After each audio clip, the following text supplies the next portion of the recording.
Hola, soy la Belín Cuero Góngora de la Asociación de Colombians de Girona, ASOCOLGI.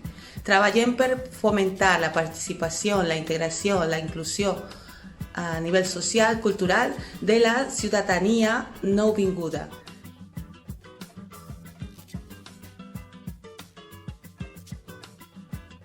Soc la Raquel Sabater, directora de l'Àrea Internacional i de Cooperació al Desenvolupament del grup d'entitats Plataforma Educativa.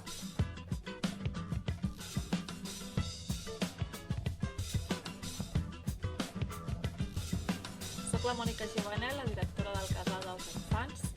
Som una entitat que treballem per la millora de les oportunitats dels infants, dels joves i les famílies i us esperem a la Solidària.